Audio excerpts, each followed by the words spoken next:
ya. Dan saya langsung eh, eh, minta tolong sama beliau untuk berbagi dan beliau hari ini juga akan sharing sama kita. Ya, tadi saya cek materinya tuh luar biasa banget teman-teman ya. Eh, Sangat praktikal, sangat mudah untuk teman-teman aplikasikan tanpa harus terkait dengan penjualan di. Untuk itu ya kita akan panggilkan beliau ini juga sudah sudah apa namanya udah standby dari tadi ya. Oh suaranya kecil. Kalau begini suaranya aman? Aman. Oke, baiklah. Kalau gitu mari kita sambut Pak Iwayan Losen Ajnana dari Perucitra Denpasar. Pagi Pak Losen.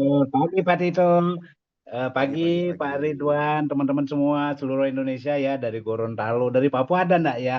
Dari Dari Papua, dari Papua Medan ada ya, dari kayaknya. Sabang sampai Merauke ya, wah keren habis nih pertemuan pagi kali ini. Pak Tito kayaknya reunian nih dengan saya nih Pak Tito. Iya, kita lebih kayak temu kangen ya Pak Losen ya. Iya Udah lama betul, banget loh saya nggak ketemu ya, Pak Losen loh. ya. Heeh. Baik, Pak Tito, selamat pagi teman-teman semua. Jadi hari ini saya diberikan kesempatan yang luar biasa ya untuk berbagi bersama ya. Jadi apa namanya, Pak Tito mohon izin saya share screen boleh atau apa Pak Tito? Boleh, silakan Pak. Monggo, Benar monggo. ya. Itu commute Pak Losen suaranya maaf. Mic-nya kepencet kayaknya. Oke, sambil menunggu Pak Losen untuk share screen teman-teman sedikit ya. Beliau ini selalu MDRT, Star Club, PCC gitu ya. Oke, udah ready Pak? Sebentar ya. Oke, Oke, nggak apa-apa Pak. oke. Oh ya, nanti ya teman-teman sebelum Pak Hmm. Lawson mulai ya didengerin. Kalau ada pertanyaan silakan, silakan teman-teman ini sama kayak bulan lalu. Silakan teman-teman tanya aja di grup chat ya di kolom chatnya. Ya nanti teman-teman tanya di situ di kolom chat apa pertanyaan yang mau disampaikan ke Pak Lawson. Nanti buat 10 orang penanya ya, buat 10 orang yang bertanya dan pertanyaannya bagus, saya bacakan dijawab sama Pak Dr. Lawson. Ini akan mendapatkan eksklusif merchandise dari EDP. Nah, jadi tadi game receh udah dapat 3 pemenang. Sekarang untuk penanya juga kita kasih 10 lagi pemenang akan mendapatkan eco bag dari EDP. Silakan Pak Losen, disikat dulu. Eh, Mohon maaf Pak Tito, saya off kamera ya. Jadi kalau Iya, on nggak kamera apa-apa Pak, slide-nya nggak tidak apa-apa, terlalu nggak lancar apa-apa. ya. Baik, Nggih, nggih. teman-teman semua. Jadi ini topiknya keren habis ya. Warisan penuh cinta, uang pertanggungan tanpa drama. Wah keren habis ya. Saya begitu dikasih materinya ini ya Pak Dokter. Wah ini keren habis ya. Jadi sebenarnya saya, kalau saya mengingat ya kata guru saya ya, ketika orang bicara sebenarnya yang paling banyak belajar adalah dirinya sendiri ya. Jadi saya sesungguhnya dapat belajar banyak ya dari topik yang disajikan malam ini, malam pagi ini ya teman-teman ya. Jadi warisan penuh cinta, uang pertanggungan tanpa drama. Wah keren habis ya. Jadi ternyata pertanggungan itu banyak drama ya. Kalau kita lihat di media sosial lain-lain, wah banyak juga tuh uang warisan itu tidak sepenuhnya bisa lancar dibagikan kepada ahli warisnya ya. Baik, teman-teman, ini sedikit tentang saya. Pak Tito juga tadi udah menjelaskan sedikit tentang saya. Ya, Pak Ridwan juga terima kasih banyak ya, materinya keren habis ya. Sesungguhnya tugas saya udah selesai ya. Saya hanya ngobrol-ngobrol aja malam ini. Baik, saya adalah dokter spesialis penyakit dalam yang kebetulan saya mengambil subspesialis di bidang onkologi ya. Onkologi itu apa ya teman-teman? Onkologi itu terkait dengan kanker teman-teman. Jadi kalau misalnya ada orang kanker itu kemudian meninggal. Nah, itu bagian saya ya. Nah, saya bertugas di beberapa tempat ya. Selain saya sebagai agent tentunya ya, tadi udah diperkenalkan sama Pak Tito ya. Jadi saya bekerja di rumah sakit terbesar di Bali, kemudian saya di Bali International Hospital yang baru itu ya. Kemudian saya juga bekerja di rumah sakit daerah ya, namanya RSUD Bali Mandara. Jadi ini tempat kerja saya. Saya sarankan teman-teman tidak ketemu saya di rumah sakit ya. Nah, kalau ketemu di rumah sakit, teman-teman udah dalam kondisi yang perlu penanganan yang serius ya. Kalau ketemu di mall, di pantai gitu ya teman-teman, jangan di rumah sakit ya. Oke, kalau di mall ya kita bisa ngobrol lain. Nah, hari ini saya lagi tidak di Bali ya. Hari ini saya di Jogja ya. Lagi mau prospek ya tentang Pro Heritage ya. Teman-teman luar biasa produk ini. Baik, teman-teman, ini adalah nama saya yang kebetulan di beberapa tempat ya. Nah, ini kalau saya di rumah saya, ini sekilas tentang saya. Jadi kalau di rumah sakit pemerintah ya seperti ini ya, teman-teman. Antreannya panjang banget, rame banget, dan semua pada menunggu ya. Kalau dilihat, oh banyak banget nih. Kapan nih saya dapat pemeriksaannya, Dokter Lawson ya? Loh, Dokter Lawson jadi dokter apa jadi agent ya? Dua-duanya ya. Jadi satu sisi saya bisa mendapat market yang banyak ketika saya jadi dokter. Oke, oke. Nah, ini kalau ketemu di rumah sakit bisa begini ya teman-teman. Jadi sesuatu yang lehernya bengkak kemudian menjadi kecil, dan kalau meninggal gimana? Nah, itu yang akan kita bahas nanti ya. Sedikit saja. Dan saya paling senang dengan slide ini ya teman-teman. Jadi kenapa sih orang itu kira-kira tidak mau, saya lebih baik berinvestasi. Coba kalau teman-teman ya, prospek ya, pengalaman saya prospek juga dengan beberapa calon klien. Wah, saya lebih senang nyiapin anak saya investasi rumah. Wah, saya udah nyiapin tanah. Wah, saya udah nyiapin deposito. Wah, saya udah nyiapin macam-macam ya. Jadi tidak pernah terpikir menyiapkan yang namanya dalam bentuk warisan. Ya, apalagi sekarang produknya keren ya. Ada Pro Cinta, ada Pro Anugrah, ada Pro Heritage lagi yang baru ya. Dengan kampanyenya luar biasa ya. Ada cashback lah untuk nasabah, ada ekstra komisi untuk agent. Kalau kita lihat banyak banget ya. Jadi kesempatan bagi teman-teman untuk segera menelpon calon nasabahnya dan segera tawarkan yang terbaik untuk nasabah ya. Ini adalah warisan ya. Warisan itu perlu enggak ya? Kalau misalnya kita tadi cerita di awal penuh drama ya. Emang ada warisan itu dengan drama-drama? Bukan ada lagi ya, banyak teman-teman ya. Nanti ada case-nya di belakang ya. Oke, suara saya masih jelas ya. Slide-nya masih oke ya, teman-teman Masih, ya. masih Pak. Ya, oke. Sikat, Makasih aman-aman. Pak Tito, makasih. Oh, saya semangat nih sampai tangannya basah ini. Ini basah grogi apa basah semangat ya? Ya, basah semangat ya, teman-teman. Oke, nah ini kan suatu saat kan seseorang bisa aja hilang kendali dan menjadi kendala. Kan gitu. Ya, teman-teman, saya sebagai seorang praktisi di rumah sakit ya, saya mengamati ya, ini barangkali saya berbagi aja cerita ya, karena saya mengalami, bukan cerita ya, artinya saya melihat langsung, kemudian ketemu langsung dengan orangnya, bahwa sesungguhnya adalah penyakit terbesar, kematian terbanyak sekarang kan memang penyakit kardiovaskuler ya, orang stroke, serangan jantung terbanyak ya. Nomor dua itu adalah kanker ya. Jadi saya kebetulan berada di posisi yang nomor dua itu. Jadi saya menangani banyak sekali pasien kanker. Dan apa yang terjadi ya dengan pasien-pasien kanker itu adalah pasien kanker itu tidak pernah tahu kapan muncul gejalanya. Event dia medical check up rutin, kemudian dia olahraga yang rajin, kemudian makan minumnya bagus, itu event seperti itu. Saya baru kemarin juga ada seorang ya klien saya kebetulan ya, jadi tidak ada keluhan apa-apa, terganggu beraknya, baru terganggu buang air besar 2 minggu saja, begitu dicek, wah kanker. Untungnya dia punya critical care ya, jadi keluar pertanggungannya 3 miliar. Ya, tepuk tangan dong untuk Prudential yang begitu luar biasa ya. Ketika nasabah itu dalam kondisi seperti itu, dia bisa mengeluarkan pertanggungannya sesuai dengan hak. Kalau jiwa gimana? Oh, jiwa banyak banget ya. Saya juga dulu pernah, bukan pernah ya, saya punya nasabah, punya klien sekarang yang masih punya uang pertanggungan 150 miliar ya. Wah, kalau meninggal gimana? Dapat 150 miliar ya. Oke. Nah, jadi hilang kendali itu apa? Jadi hilang kendali ini sedikit mengulas saja, tadi Pak Ridwan sudah menyampaikan banyak ya, termasuk hitung-hitungan ya. Saya punya pensiun lagi berapa lama? Wah, kalau saya tadi hitung-hitung ya Pak Ridwan, waduh, saya harus punya uang sekian miliar ya. Di tabungan udah ada sekian miliar, ternyata belum. Wah, berarti saya kurang nih. Saya harus bikin lagi nih sekarang kan itu.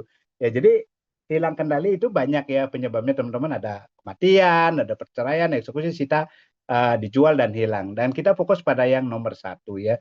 Ketika seseorang berpisah dengan hartanya, apa yang terjadi ya? Nah, ketika seseorang berpisah dengan hartanya, harta itu akan mencari tuan baru.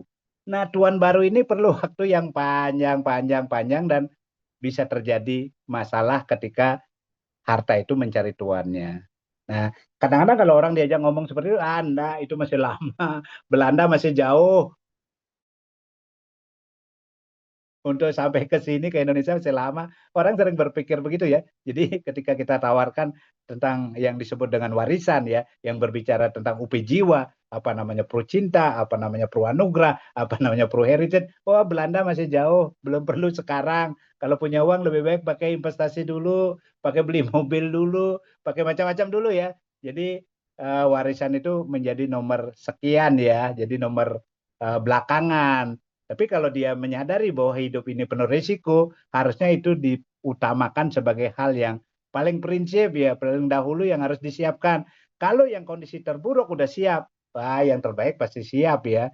Terburuk aja udah siap, yang terbaik pasti oke ya. Jadi teman-teman kalau misalnya kita ketemu dengan orang, ketemu dengan calon nasabah kita, biasanya handlingnya adalah seperti itu. Jadi keberatannya adalah seperti itu. Ah, saya udah punya investasi, oh, anak saya udah saya bikinin tabungan yang cukup. Oh, anak saya udah saya siapin rumah. Oh, saya udah nyiapin rumah kecil-kecil. Nanti kalau dijual gampang gitu. Nah, itu udah banyak juga. Saya juga beberapa kali ketemu teman ketika kita menawarkan sesuatu, saya udah punya, nggak perlu saya punya seperti ini. Saya kalau misalnya ada apa-apa dengan saya, ya tinggal jual aja aset saya satu.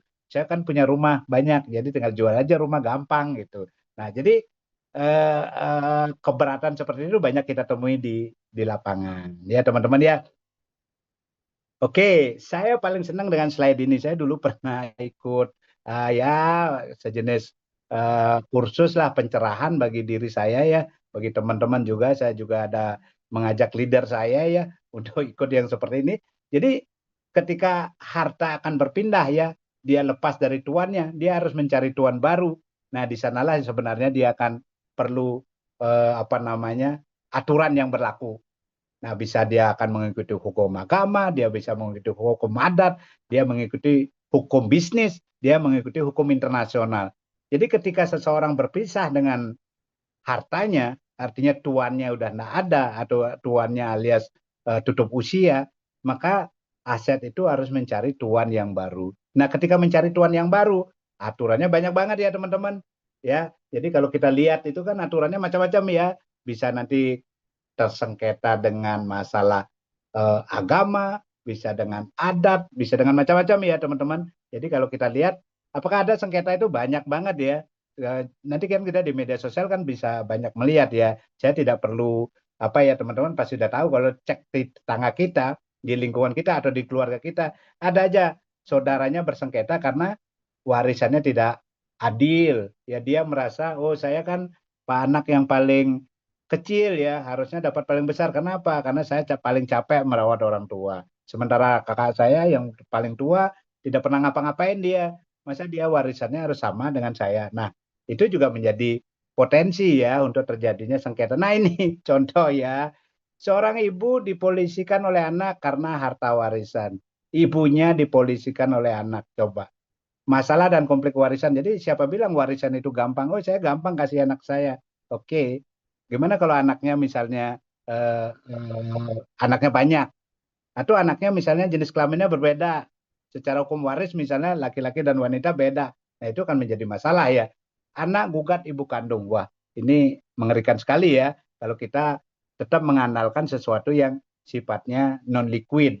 Nah, ini kalau di media sosial ya saya kira teman-teman udah bisa baca juga ya. Sengketa tanah waris ibu kandung digugat anak kandung, sengketa ahli warisnya si A, kemudian uang yang tidak cair di bank karena masalah ini itu. Jadi ketika seseorang meninggalkan asetnya, jadi aset itu harus mencari tuan yang baru. Ya. Jadi teman-teman silakan ya kalau misalnya, oh Dr. Losen, misalnya kalau mau nanya sesuatu, Dr. Losen kalau ketemu nasabah gimana sih caranya menghandle ya? Boleh, silakan bertanya ya. Itu caranya saya ya. Teman-teman kalau teman-teman punya cara yang lebih bagus lagi, rasio closingnya lebih tinggi ya silakan. Atau leadernya punya cara yang lebih bagus ya silakan. Ini hanya cara dari sudut seorang Dr. Lawson ya dalam hal menghandle misalnya nasabah atau keberatan nasabah. Silakan teman-teman punya cara sendiri karena yang penting bagi teman-teman itu nyaman dipakai dan rasio closingnya tinggi kan gitu. Tapi kalau penolakan terus ya mungkin ada cara yang kurang pas ya. Oke, sebenarnya saya tidak masuk ke dalam ini ya. Saya hanya mengingatkan saja bahwa sesungguhnya makna polis itu macam-macam ya. sebenarnya kalau seorang nasabah mengerti bahwa dengan polis asuransi dia bisa mendapatkan sesuatu dengan cara lebih cepat, dengan cara lebih murah, itu misalnya dia polis itu akan menjadi bagian dari kebutuhan atau bagian dari perencanaan keuangan. Jadi kita punya aset, oke, bagus. Kita punya tanah, saya punya tanah, bagus. Saya punya misalnya saham, bagus. Tetapi polis asuransi jiwa itu adalah sebagai bagian dari perencanaan keuangan itu. Jangan sampai apa yang kita punya akan menjadi habis atau akan menjadi sengketa di kemudian hari bagi anak cucu kita, kan gitu. Nah, jadi sebenarnya polis itu macam-macam ya gunanya. Apakah bisa nanti sebagai jaminan untuk anak kita, untuk istri kita agar dia bisa merawat anak-anak kita, kan seperti itu. Atau pasangan misalnya yang sudah meninggalkan dunia ini, kemudian dia bisa melanjutkan kehidupannya. Saya kira teman-teman udah sangat-sangat paham ya tentang ini ya. Oke.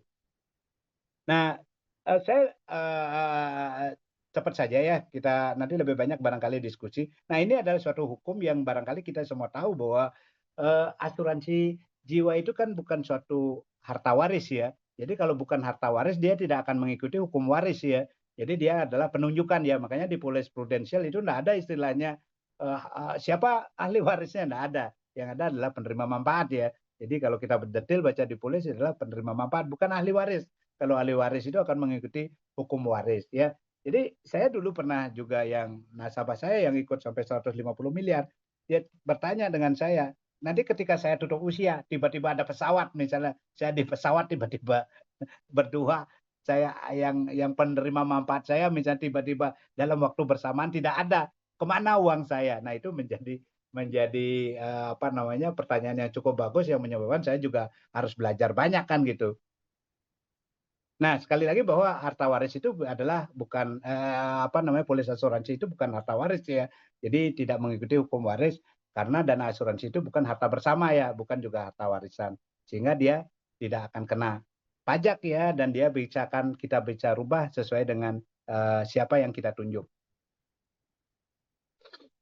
Nah, tahukah kita semua bahwa biaya yang untuk menyelesaikan sengketa waris itu di pengadilan itu sangat mahal ya dan bisa menghabiskan sisa uang yang tersedia ya. Kita banyak melihat ya kalau kita di lingkungan kita banyak orang bersengketa itu karena sesungguhnya bahwa terjadi perselisihan ya, terjadi sengketa dan akhirnya ujung-ujungnya masuk pengadilan, berpengadilan, kemudian pengadilan di tingkat provinsi, kemudian maju lagi ke Mahkamah Agung, tinjau ulang segala macam dan akhirnya uangnya habis semua. Yang berperkara itu kehabisan uang ya, asetnya hilang dan akhirnya juga dia tidak dapat apa-apa ya. Jadi itu sangat-sangat mahal ya ketika harta waris itu masuk ke dalam suatu hukum. Nah, ini yang saya sering sampaikan kepada katakanlah calon prospek saya atau calon nasabah saya bahwa sesungguhnya ketika kita punya polis asuransi jiwa itu kan jauh akan menjadi lebih murah ya.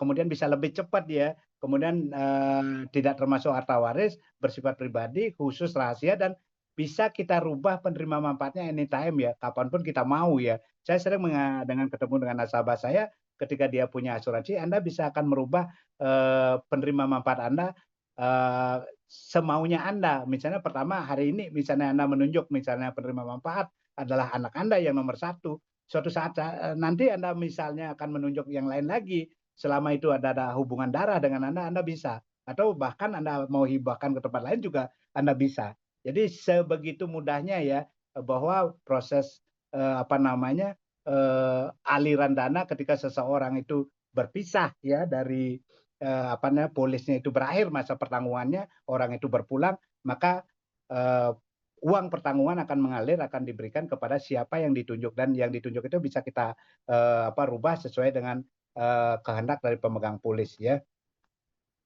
Nah, saya belajar juga dulu waktu nasabah saya ikut yang besar itu yang hampir 150 miliar, suami istri 150 miliar berdua. Saya bertanya dengan nasabah, Bapak Ibu kenapa sih Bapak Ibu ingin uang pertanggungan sebesar ini kan itu.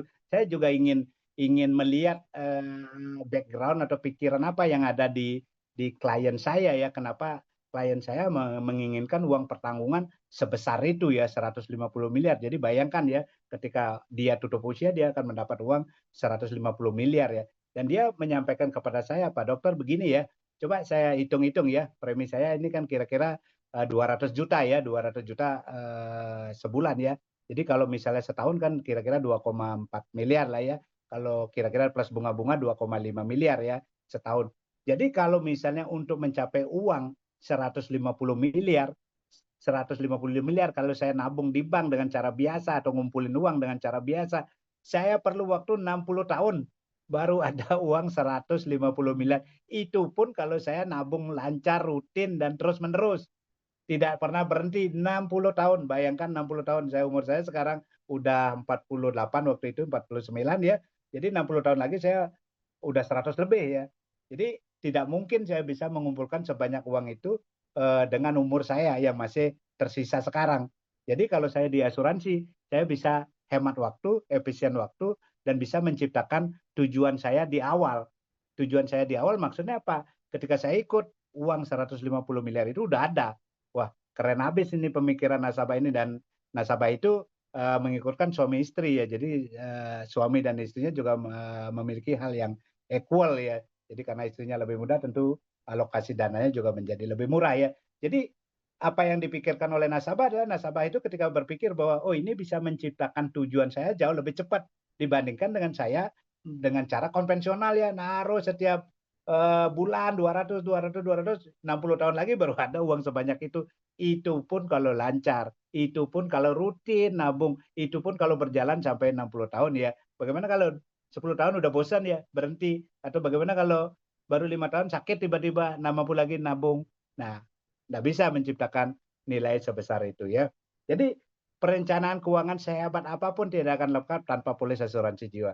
Jadi teman-teman, sesungguhnya Prudential itu sudah memberikan banyak sekali produk ya, yang sekarang tinggal kita aja yang ke nasabah bagaimana kita menyampaikan keunggulan dari masing-masing produk ini disesuaikan dengan kebutuhan nasabah. Jadi nasabah itu sesungguhnya dia adalah seseorang yang perlu diedukasi saja ya. Jadi ketika kita datang kepada seorang nasabah, kadang-kadang kita terlalu sibuk dengan pikiran kita sendiri. Nggak gini nanti ya, nggak gitu nanti ya. Oh, kira-kira nasabah ini cocok nggak dengan produk ini? Nanti kalau saya ditanya begini, gimana ya jawabannya? Nanti kalau saya ditanya begitu, gimana ya jawabannya? Kadang-kadang seorang agent itu sibuk dengan pikirannya sebelum ketemu dengan nasabahnya. Kan gitu. Nah, lanjut lagi. Nah, ini apa namanya polisnya yang dulu ya, yang 150 miliar itu waktu itu Pak Tito juga banyak bantu ya di agensi saya. Nah, barangkali, nah ini adalah, nah ini kenapa lebih murah ya, lebih lewat insuran itu, kenapa warisan lewat insuran itu penting ya? Karena berlaku seketika, kalau masa tunggunya kadang pendek, atau bahkan tanpa masa tunggu, setornya pasti, kalau ada apalagi perlu anugerah ya, kalau terjadi dalam fase apa namanya alokasi dana misalnya sesuai dengan kontrak 5 tahun 10 tahun terjadi sakit misalnya dibebaskan preminya, kan itu luar biasa sekali ya. Jadi tidak mengikuti hukum waris, langsung penunjukan kepada penerima manfaatnya siapa, dan yang paling penting adalah dia menciptakan tujuan kita lebih awal. Oh, saya ingin menciptakan warisan 10 miliar untuk anak saya, berarti nilai 10 miliar itu akan ada ketika saya sudah menyetor, disetujui uangnya. Kan itu disetujui oleh pihak penanggung, dalam hal ini adalah Prudent. Jadi cepat sekali bisa menciptakan tujuan akhir kita melalui uang yang kita setor. Kan gitu. Ya, jadi salah satu yang kemarin disampaikan oleh klien kami adalah itu insight-nya adalah seperti itu. Jadi dia bisa menciptakan tujuannya jauh lebih cepat dibandingkan dia menabung dengan cara yang konvensional. Ini ini ada salam ya dari teman saya di Bali ya. Barangkali ini adalah slide yang terakhir, dan ini adalah beliau ya ketika sudah sehat menyampaikan salamnya sama teman-teman ya. Jangan lupa bahwa warisan itu adalah penting ya, pesannya ya, bahwa setiap orang pasti akan meninggal ya, setiap orang pasti akan berpisah dengan hartanya. Cuma yang kita tahu adalah, yang kita tidak tahu adalah waktunya kapan, tempatnya di mana, dan caranya seperti apa. Ya, jadi banyak orang yang mengira hidupnya akan panjang, dan semua berharap juga begitu. Jadi hidupnya akan panjang, kalau bisa 150 tahun atau 200 tahun lagi ya baru meninggal ya. Tapi kenyataannya tidak seperti apa yang dipikirkan ya. Nah, barangkali itu aja. Together we grow. Jadi kita bersama-sama dengan program yang terbaik dari Prudential ya. Ada pewarisan yang banyak sekali manfaatnya ya, ya apa namanya untuk agent juga, untuk nasabah, ada cashback untuk nasabah, komisi tambahan untuk apa namanya, untuk agent tidak ada alasan sebenarnya dari kita untuk menunda untuk menyampaikan hal-hal yang positif ini kepada calon-calon nasabah kita. Pak Tido, selamat pagi ya. Mungkin ini aja yang bisa saya sampaikan. Barangkali Pagi, kita pagi, bisa pagi. berdiskusi lebih banyak lagi ya. Terima kasih. Oke, wah luar biasa nih sesi sharingnya dari dokter ya, singkat, padat, jelas gitu ya, warisan tanpa drama, malah katanya beliau yang terinspirasi sama judul kita ya, karena teman-teman ketika kita menentukan judul, jujur aja apa sih yang identik dengan warisan drama ya, saudara jadi berantem gitu ya. Tiba-tiba muncul pihak ini, pihak itu dan lain sebagainya. Oke, sebelum kita masuk ke sesi tanya jawab, saya punya satu hadiah tambahan nih ya buat teman-teman ya. Nih, tidak ada jawab, maksudnya gini, jangan takut salah, yang penting dicoba aja dulu. Nah, ini pasti semua beritanya tahu. Saya yakin teman-teman pasti beritanya dengar. Ini viral banget. Beberapa bulan belakangan ini kita dihebohkan dengan, gak usah sebut nama ya teman-teman ya. Ini saya pakai ini aja secara general aja. Ada sesosok wanita yang mengaku memiliki anak dari salah satu pejabat di Indonesia. Oke. Nah, beberapa waktu yang lalu ternyata setelah dilakukan hasil pengecekan DNA dikatakan fix bahwa anak yang dimaksud adalah anak dari si pejabat tersebut. Pertanyaan dari saya, jangan ketawa dulu nih. Ini ada kaitannya nih sama warisan nih. Pertanyaan saya, ya. Oke. Posisinya dalam warisan, pembagi warisan, siapa yang lebih kuat? Apakah istri sah dari si bapak pejabat atau si anak yang lahir di luar nikah? Silakan jawab, kasih kode nama sama kode kantornya. Siapa yang lebih kuat posisinya di mata hukum Indonesia, hukum perdata? Nah, apakah istri sah atau anak yang muncul di luar pernikahan si bapak pejabat tersebut? Ayo. Nih, pilihannya cuma dua nih. Anak di luar nikah atau istri sah. Oke, saya tunggu 1 menit lagi. Ya, oke. Nah, oke. Saya tutup ya. Ini adalah contoh drama kecil, teman-teman. Di dalam hal warisan. Yang jawab istri. Ada banyak. Yang jawab anak. Ini ada yang mungkin maksudnya anak di luar nikah tersebut ya.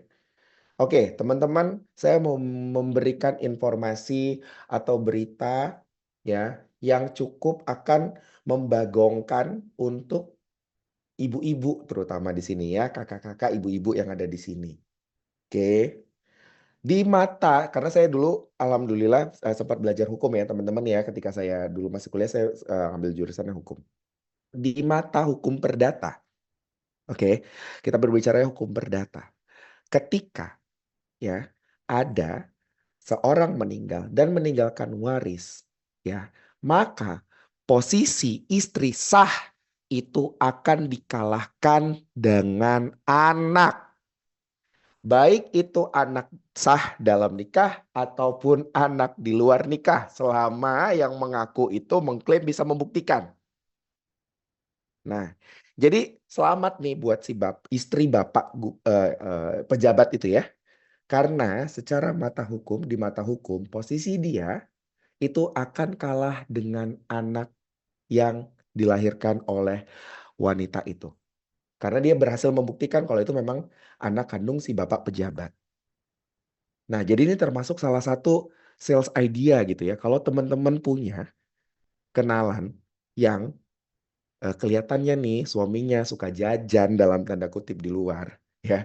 Udah deh Bu, amanin aja. Minta si bapak beliin polis asuransi, tertanggungnya si bapak, pemegang polis menerima manfaatnya ibunya aja udah. Ya. Jadi harta yang sebelum-sebelumnya bisa direbekin orang-orang, tapi dari yang warisan dari uang asuransi itu nggak bisa diributin siapa-siapa karena tadi kata Pak Dr. Lawson, Dana warisan yang datang dari uang asuransi bukan bagian dari pernikahan, bukan masuk ke dalam hukum waris. Itu adalah hukum perdata perikatan antara pemegang polis dan juga si perusahaan asuransi. Ya, jadi satu kasus itu aja ini udah bisa nih teman-teman menjawab kurangnya dramanya kita nih. Belum lagi tadi drama penentuan. Karena menariknya teman-teman kalau kita bicara waris di Indonesia, itu pembagiannya ada 3 hukum. Satu, hukum Islam buat teman-teman yang beragama Islam. Kedua, hukum perdata yang masih dipakai sampai sekarang. Yang ketiga tadi ada yang nanya tuh, hukum adat pakai Bali. Contohnya Bali gitu ya, Manado juga beda lagi, Sumatera Barat beda lagi, Sumatera Utara beda lagi. Jadi tergantung kesepakatan. Nah, dari penentuan hukum mana yang akan dipakai saja, ini sudah muncul yang namanya drama. Benar ya Pak Lawson ya? Ya, benar ya. Jadi Benar. Ya, baru pakai penentuan hukum aja udah pakai drama, teman-teman. Nah, kalau si bapaknya punya anak 3, beliin polis nih. Satu-satu nih ahli warisnya. 5M, 5M, 5M. Bapaknya meninggal. Ada drama nggak, teman-teman? Nggak ada. Karena langsung tuh dari Prudential langsung dibayarin ke rekening anak nomor 1 5M, nomor 2 5M, nomor 3 5M. Nggak ada lagi, aku dulu yang ngurusin bapak, aku anak pertama, jatahku harusnya lebih banyak. Aku anak laki-laki nomor 1, cucu pertama. Nggak ada tuh yang kayak gitu-gitu teman-teman.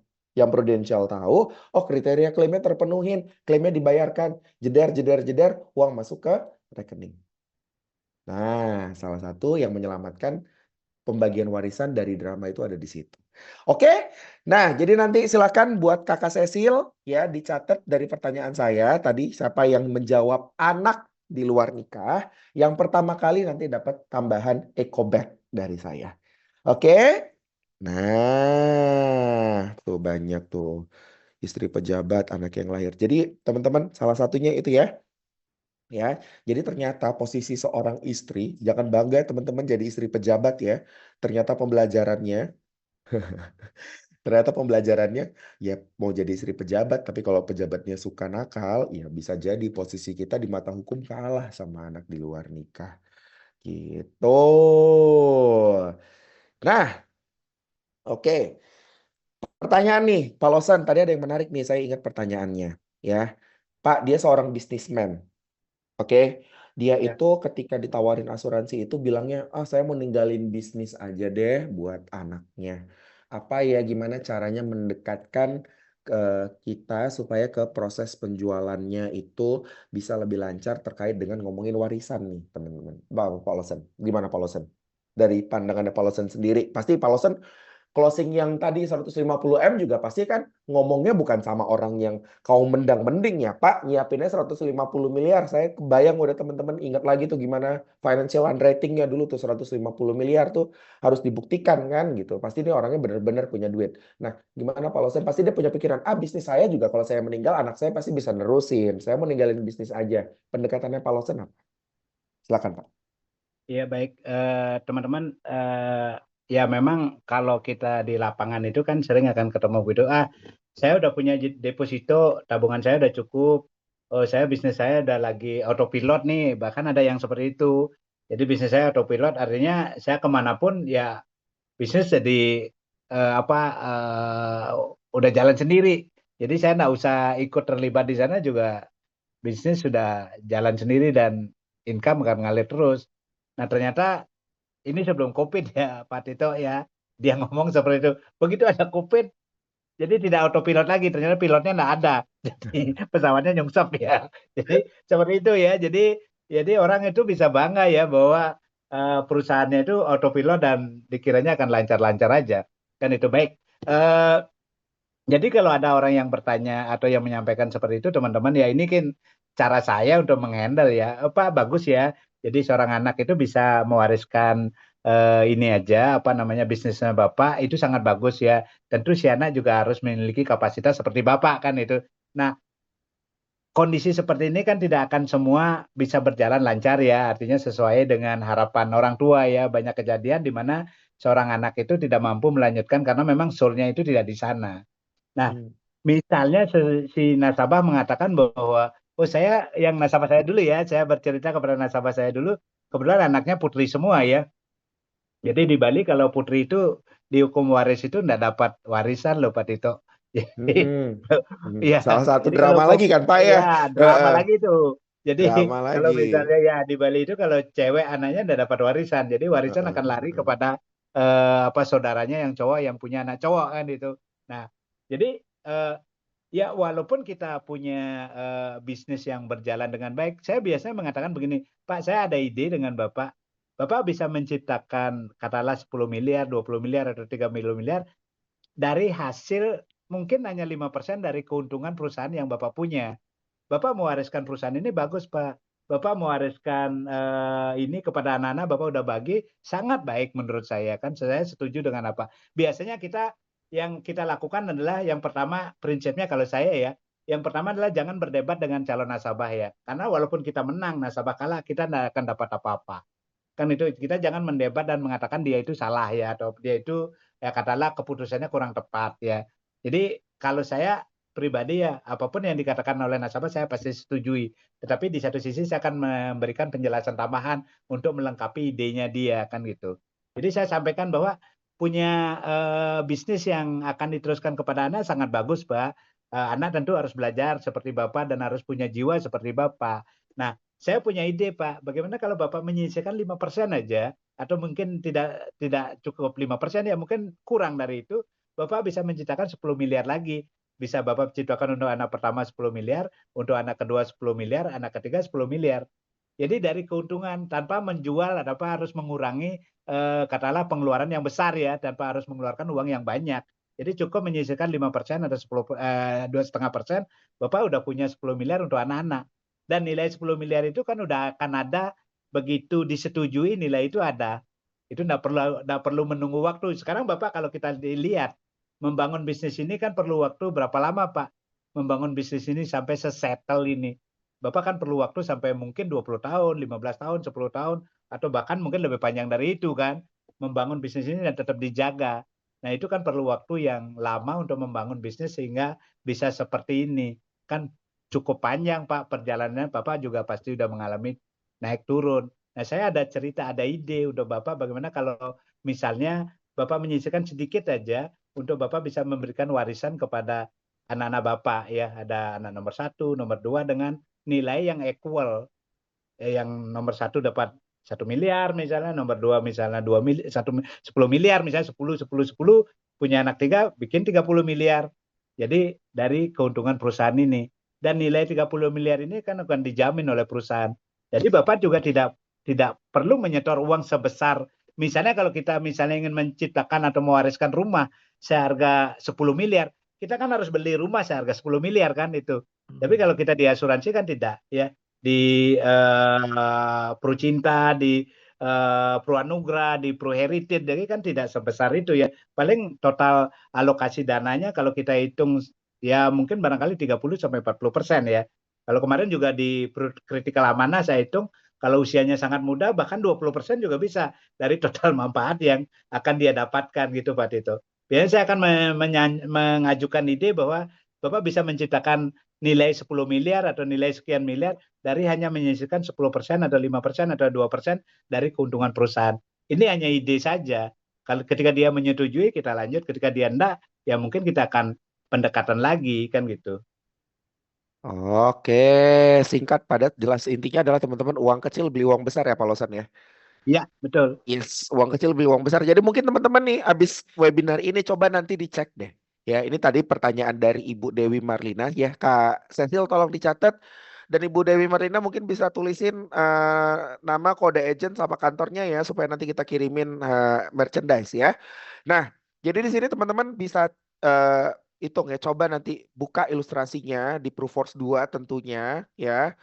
Coba tuh kalau mau bikin warisan 2 miliar pakai Pro Heritage itu bayar preminya berapa sih? Pakai usia masing-masing aja gitu. Apa benar tadi kata Pak Losan, kalau mau ninggalin rumah ya di Jakarta harganya 15 M, ya sih Bapak keluarnya 15 M. Tapi kalau mau ninggalin warisan 10 M lewat Pro Heritage, apakah si Bapak keluarnya 10%? Oh tidak, lebih murah.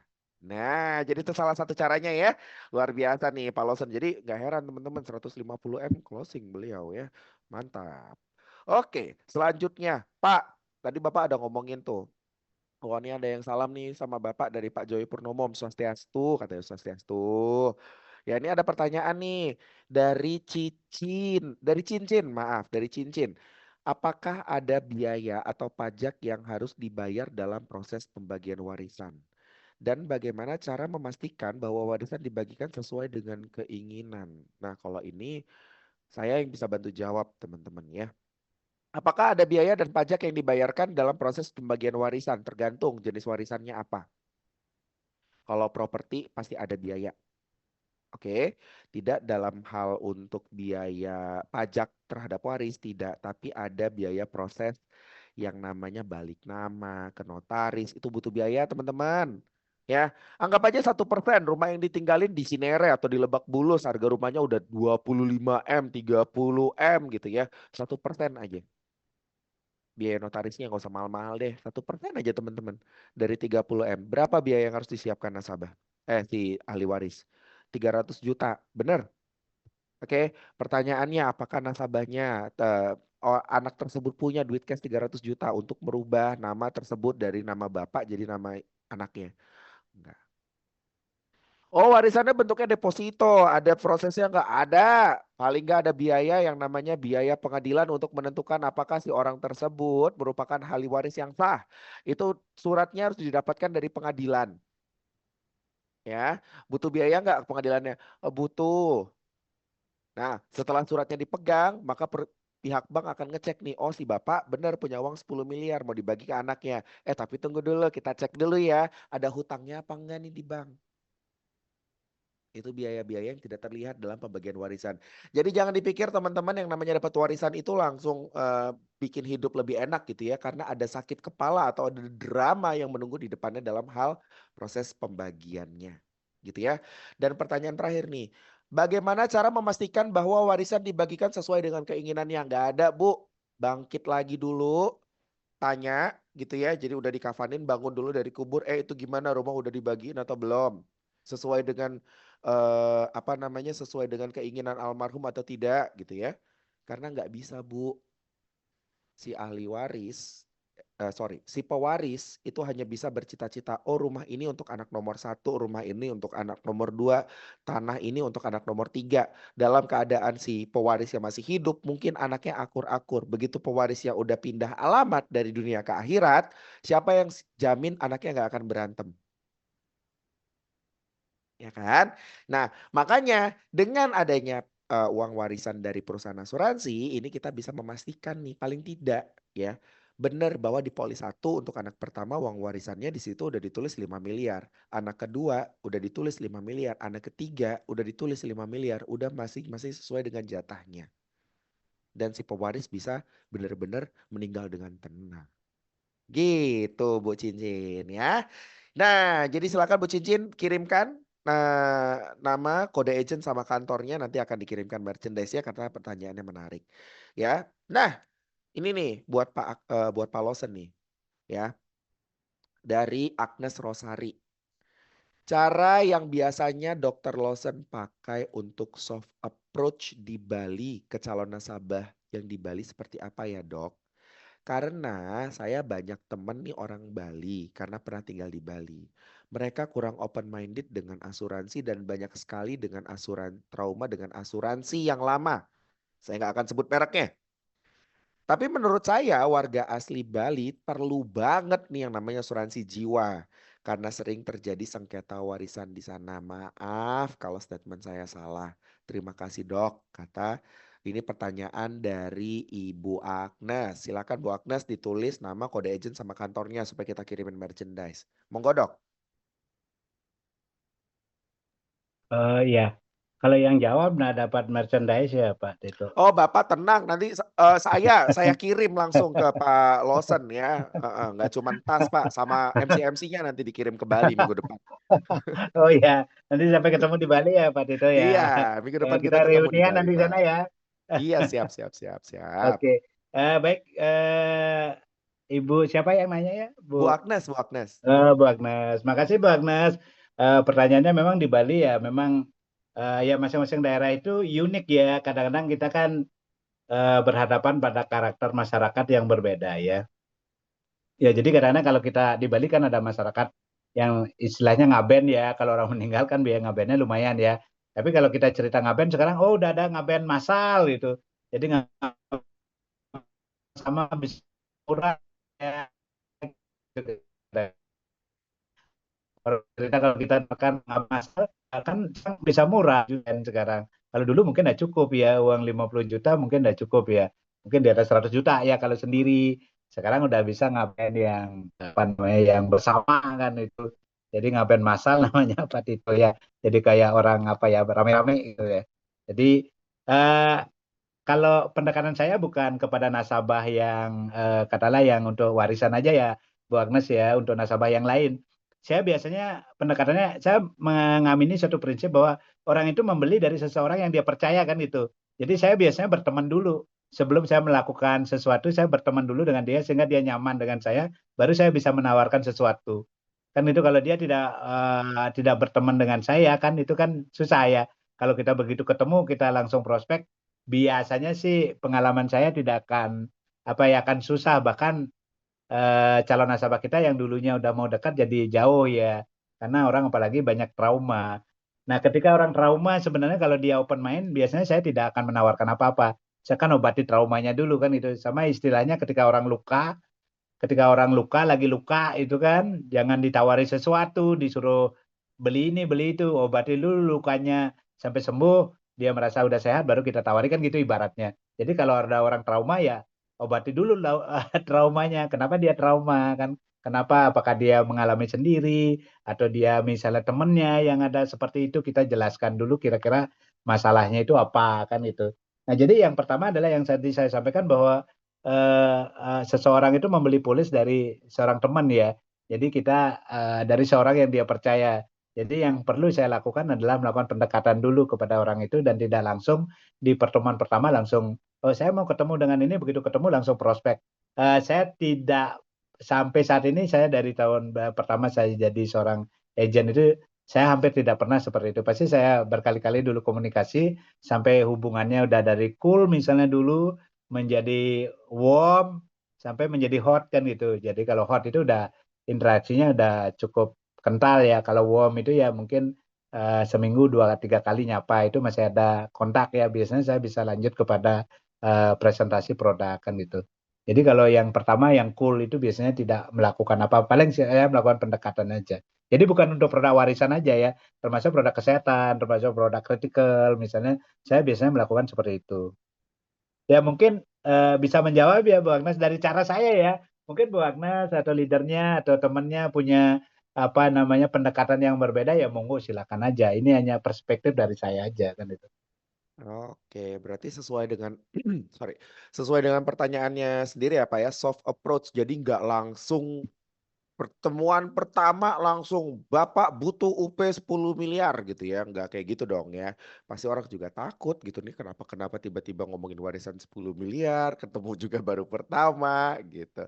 Jadi di build dulu relationnya antara Pak Lawson atau si agent dengan si calon customernya tersebut atau calon nasabahnya. Mantap. Oke, pertanyaan berikutnya dari Ibu Latiful Hidayati. Ya, nih ini menarik nih Pak. Ya, tadi kalau kata Pak Lawson kalau ada orang trauma ya dibenerin dulu traumanya. Nah, ini pertanyaannya malah gimana menyadarkan nasabah biar mau merubah konsepnya yang masih senang menyiapkan waris dengan warisan tanah. Padahal sudah mengalami sendiri gara-gara warisan jadi pertengkaran keluarga Pak. Engken Pak. Ya, ya, ya itu sering terjadi Bu. Di Bali Ya, pasti Pak itu. Di ya, Bali ya, sering itu pasti. ya Heeh. sering terjadi seperti itu. Jangankan orang yang seperti itu ya, saya ada beberapa klien ya, beberapa katakanlah calon nasabah ya, udah Hmm. temennya mengalami musibah, udah melihat kita approach dia juga tidak sadar juga. Jadi Hmm. kadang-kadang begini ya, kadang-kadang momen barangkali orang itu masih menganggap bahwa hidup ini akan baik-baik saja. Oh itu kan kalau sakit kan dia, bukan saya kan itu. Biasanya seperti itu. Jadi Hmm. dia kan dia, saya kan beda, saya kan sehat pola hidupnya. oh saya kan rajin olahraga, oh saya kan rajin berdoa, kan seperti itu. Sehingga merasa bahwa hidupnya dia akan sesuai dengan rencananya dia kan gitu. Jadi sebenarnya yang kalau kita ketemu orang yang seperti itu ya saran saya ya, ketemu orang seperti itu ya kita jangan fokus di sana. Kita beralih ke tempat orang lain dulu. Jangan fokus di sana sehingga energi kita nggak habis. Karena di dalam dunia marketing itu teman-teman pasti tahu ya karena akan ada orang saya tidak ngambil, tunggu dulu, oh saya ngambil sekarang kan itu akan ada seperti itu tiga akan jawaban kan. Saya tunda dulu deh, ntar dulu deh. Ada yang oh saya nggak ikut dulu deh. Ada yang orang oh iya deh saya kira-kira mengambil yang ini cocok untuk keluarga saya kan itu atau untuk saya kan itu. Kan jawabannya tiga itu. Jadi ketika kita menghadapi jawaban yang kedua, misalnya ntar dulu deh, besok lagi, kemudian hari lagi, kemudian masih banyak alasan, ya mungkin kita jangan fokus dulu di sana kan. Walaupun secara apa ya, secara apa namanya, secara kebutuhan dia butuh, secara keuangan dia cukup punya uang. Kemudian secara pengambil keputusan, dia pengambil keputusan di keluarga itu. Sesungguhnya kan tidak ada yang menghalangi ya. Kalau kita lihat, dia butuh. Dia misalnya punya anak cewek, kemudian dia ada apa keluarganya riwayat stroke, misalnya riwayat kencing manis, riwayat sakit jantung, misalnya keluarganya kan dia orang yang sangat berisiko tinggi ya. Kemudian dia punya uang, kemudian dia punya otoriti atas uang itu. Tetapi ketika kita tawarkan tidak mau, jangan-jangan dia tidak percaya dengan kita kan itu, dengan dengan si agent kan itu. Produk ini bagus banget untuk dia, tetapi dia tidak mau. Kenapa? Jangan-jangan dia tidak percaya dengan saya. Mungkin kan itu. Atau mungkin ada sesuatu yang dia pikirkan kan mungkin jangan-jangan uang saya nanti dilariin nanti sama atau ditipu nanti saya kan begitu. Jadi dia intinya kan belum trust saja. Nah, kalau ada yang seperti itu bagi saya lebih baik menjaga komunikasi aja dulu. Jadi jaga komunikasi nanti one day bisa balik lagi ke apa namanya ke calon nasabah itu.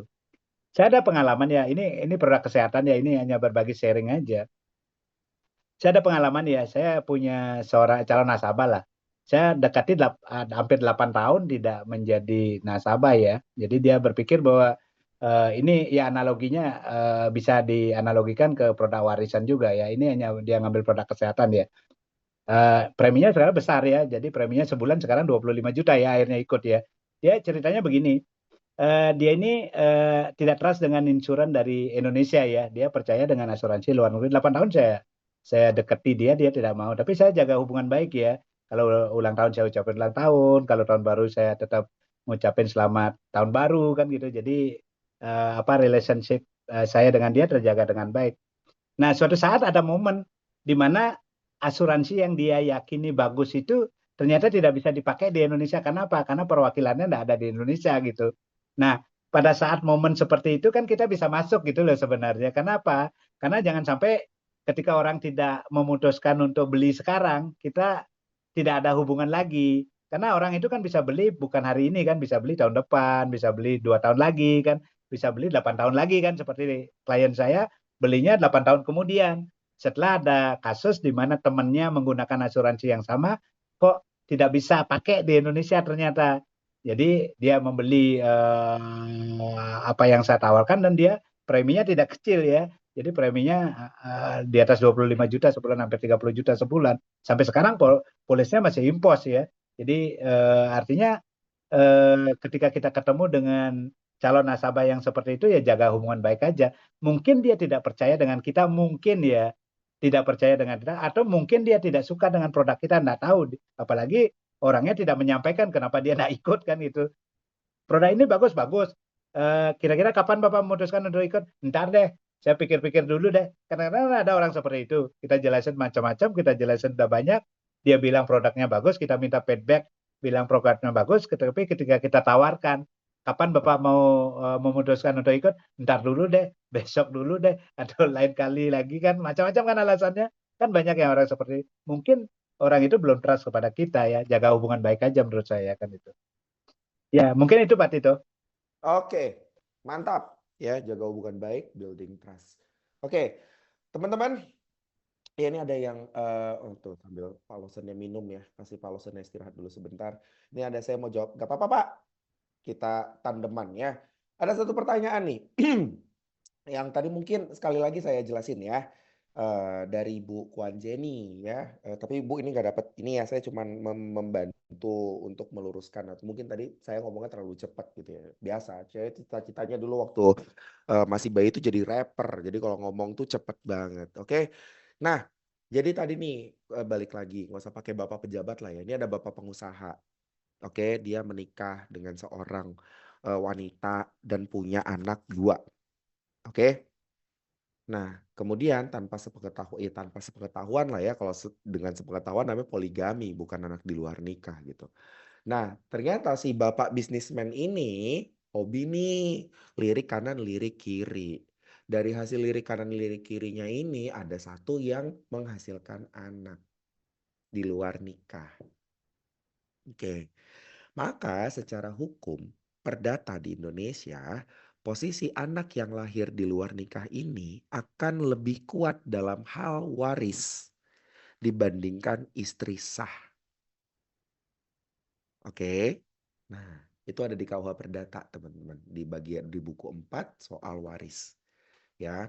Nah, eh jadi si anak dari hasil luar nikah ini ya, ini memiliki legitimate porsi, porsi wajib yang harus dibayarkan ketika si bapak bisnismen ini meninggal.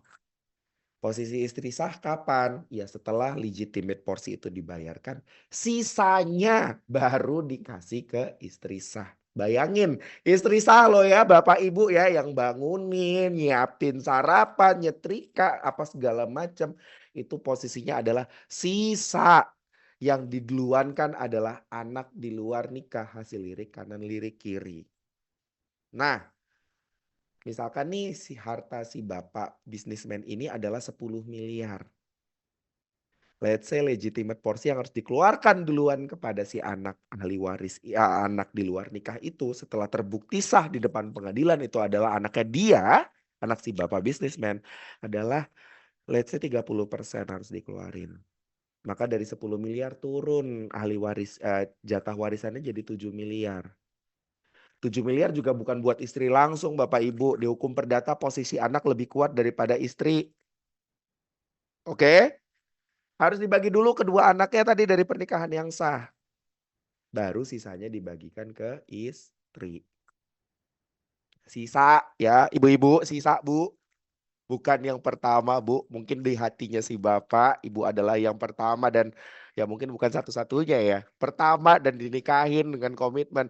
Tapi di mata hukum ahli waris, posisi ibu itu paling belakang. Jadi untuk menyiasati ini, wahai ibu-ibu yang mendengarkan saya sampai setengah 9 malam ini, ya, ada 145 orang nih ibu-ibu yang masih punya suami, yang kayaknya punya kecurigaan, suaminya doyan lirik kanan, lirik kiri, ya. Nanti di ulang tahun pernikahan berikutnya gak usah minta macem-macem Bu, minta dibeliin polis, ya. Pemegang polisnya istri, ibu. Penerima manfaatnya ibu, ahli warisnya bapak. Karena kalau bapak pindah alamat dari dunia ke akhirat alias check out, ya, maka uang asuransi yang nggak muncul dari polis tadi itu nggak bisa diganggu gugat sama pihak manapun. Karena secara hukumnya itu adalah hukum perikatan antara perusahaan asuransi, hal ini prudensial, dengan pemegang polis dan penerima manfaat. Nggak ada yang bisa ganggu Bu, anak ibu juga nggak bisa ganggu. Itu gitu maksudnya saya. Jadi salah satu menyiapkan warisan tanpa drama adalah dengan cara membelikan atau mempersiapkan lewat asuransi jiwa. True Heritage, dimainin ilustrasinya dicoba-coba gitu kan. Siapa tahu nih besok ternyata ulang tahun pernikahan. Nggak usah minta berlian Bu, nggak usah minta mobil, nggak usah minta rumah. Tanda tangan polis, Bapak bayar, tertanggungnya Bapak, pemegang polisnya Ibu. Karena apa? Karena di mata hukum, pemegang polis itu adalah yang paling memiliki kuasa atas polis tersebut. Bener ya Pak Lawson ya? Yang tanda tangan itu yang Ya, paling punya kuasa atas polis, bener ya? ya. Bener. Gitu. Nah, jadi kalau Bapak Ibu mau konsultasi sama saya soal drama-drama warisan, alhamdulillah masih ingat nih ilmunya. gitu ya. Boleh ya. Nah, lanjut ya. Oke. Wah, saya dikeprokin ya luar